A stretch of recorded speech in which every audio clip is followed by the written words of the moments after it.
Alan makes the point there that, 40 years of autocratic misrule are now coming to an end. The West's friends are going. As one commentator put it, have we built our house at the bottom of a volcano which is now spewing lava? Well, I have to say that was a very classic example of the short-term perspective and history, because in reality, European empires, it wasn't just the British Empire, of course it was the French Empire as well, not to forget the Italians, really were quite a short-lived presence in North Africa and the Middle East compared with, say, the Ottoman Empire, which ruled over that region for more like 500 plus years. And when one's trying to understand the problems of the region, it's far more illuminating to talk about the long-term legacy of Ottoman rule than to talk about the relatively short-term impact of British, French or Italian rule, much less American influence, which has always been indirect rather than direct. So I think there's a real problem here with this kind of perspective, because we want to beat ourselves up and say, oh, it's all our fault, that these problems exist. But they're far more deep-rooted than the consequences of European empire. But not our fault? Well, wrong to beat ourselves up? You can't say it's the fault of imperialism and leave out the longest living empire in the Middle East, which was the Ottoman Empire, Muslim empire, which went back much further than any of the European empires mentioned in that piece. We're being called to the Ottoman empires, but I'll let you... We can certainly say it's the fault of the British imperialism. We can certainly say the mess that the Arab world is at the moment is a specific product of what the British did in the Middle East. Now, Neil is right that, of course, the Ottoman Empire was there for 500 years. But the legacy of the Ottoman Empire was almost wiped out by the British. Let's take the example of Iraq.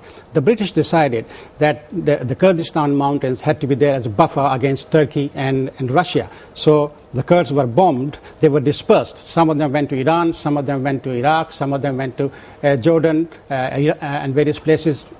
So they will be forever. So they will be forever fighting for a single nation wiped state. Out, don't you? That the Ottoman Empire was wiped out. I mean, isn't it a question of whoever is strongest, whoever has the dominance, rules that part of the world? That's let's be absolutely clear here. I mean, the culture that exists in the Greater Middle East and North Africa today bears very, very few resemblances to the culture that the Europeans tried to implant there, beginning in the late 19th century and carrying on through to the mid-20th century. It owes far more to the long-lasting impact of, say, Islam. Let's not forget that, which has had the biggest impact on the region of any empire. This seems to me the problem with arguing that it's all the fault of British imperialism. That's to misdiagnose the problems. Well, let me just pick up on one of your quotes, Neil. Point, which is slightly different, which is when you look at the problems that currently exist in a country like Egypt, they have far more to do with the ways in which those countries have been governed in the last 30 years than with anything that happened under British rule. Precisely, I agree. I couldn't agree with you more. But the last 30 years have been dominated essentially. First of all, there was a continuation of the British policy.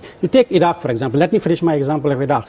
Saddam Hussein followed the British policies of bombing Kurds, of persecuting the Shia, and imposing Sunni majority rule. But it wasn't the British policy to bomb Kurds. The British bomb Kurds, yes.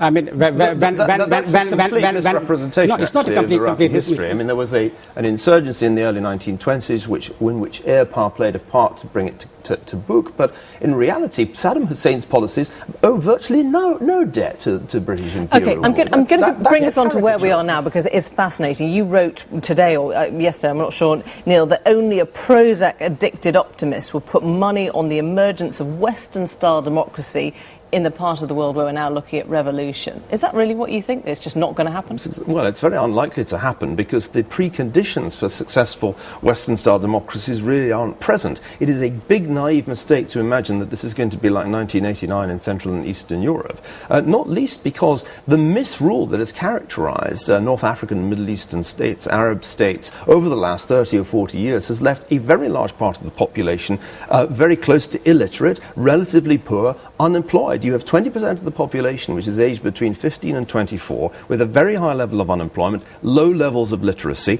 and frankly that is not the ideal setup for a transition to democracy. Are you that pessimistic? I mean, in fact, I'm totally optimistic.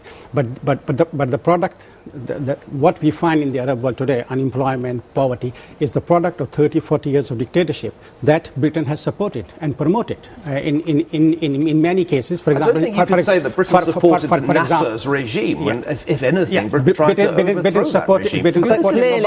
But clearly, there were no efforts to get rid of Gaddafi. There were no efforts to get rid of You'll be telling us Mubarak. in a minute that the Islamic Republic of Iran has been propped up by Western imperialism. I mean, at what point are people in the region going to take responsibility for the defects of their own nationalist regimes that came into existence after the fall of British rule and are responsible for the poverty and chronic failure of these societies now? But these are not things you can blame on imperialism. This is precisely what is happening now. The uprising is actually the Arab people taking responsibility for what has happened in the last 20, 30 years. And is it more responsibility? Do you think now do you think we are starting to see the decline of the West? Well, that's part of the argument of my book. I mean, Civilization is a book that tries to cover 600 years of history, and it's a book that doesn't get hung up on the short-term issues that we're arguing about here. The long-term story of the last 600 years is that there's a remarkable surge which puts the West way ahead of the rest, including the Islamic world. Is that to do with Islam? Well, it's partly to do with Islam, because if you want to ask the question, why did the scientific revolution not happen in the Muslim world, it's largely because the clergy resisted it, and that's why the scientific revolution of the 17th century only happens in Europe. To some extent, this is true. Well, to a very large extent. Well, they prohibit, for example, printing in the Ottoman Empire for 200 years after it's general in Europe.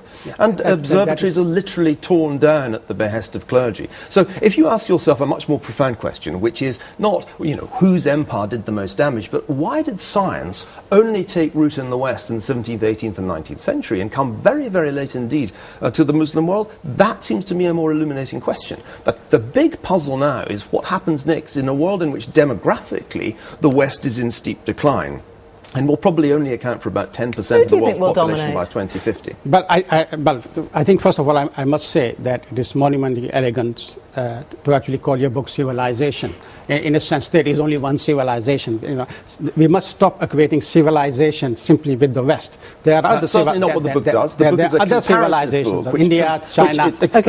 We're running out of time, Neil, so I'm going to cut to the chase. Who do you think will dominate? I mean, the answer to this is we are going towards a multi-civilization. Economically, do you think China can dominate without its own political revolution? I think it's unlikely that we'll see anything like a Jasmine revolution in China inside 20 or 30 years. I think China will dominate economically. It may even dominate geopolitically. But remember, the Muslim world, which is nearer to us geographically, could dominate demographically because of the very high birth rates associated with radical Islam, which right now is the coming trend in that region. I think the West as we know it would not exist in 20, 30 years' time if we live in a different world which will be dominated by China, India, and yes, if the revolutions in the Arab world are successful to some extent by the Muslims as well. Thank you both very much indeed. That's clear.